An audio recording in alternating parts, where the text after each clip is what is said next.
Wherever you go, whatever you do, throw a little at it. Omax, Vest and Briefs.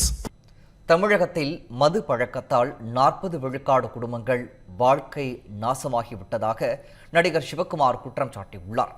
இது தொடர்பாக அவர் பேசிய கருத்துக்களை தற்போது நாம் பார்க்கலாம்.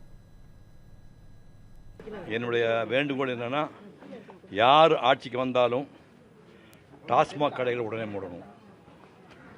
டாஸ்மாக் கடைகளை உடனே மூடணும். குடிமக்களை குடிகார மக்களாக்குறது போதும்.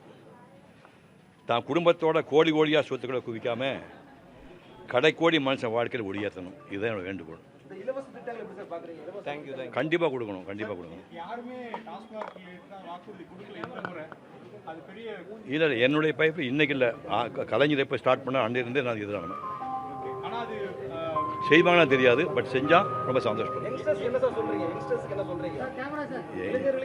இப்போ நான் சொன்னதே அவங்க திருப்பி சொல்லணும்.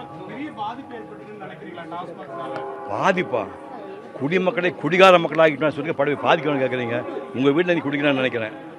கிட்டத்தட்ட 40% ஆஃப் பீப்புள் வந்து நாசமாக போயிட்டு இருக்காங்க. ஞாபகம் வச்சுக்கணும். ரைட்.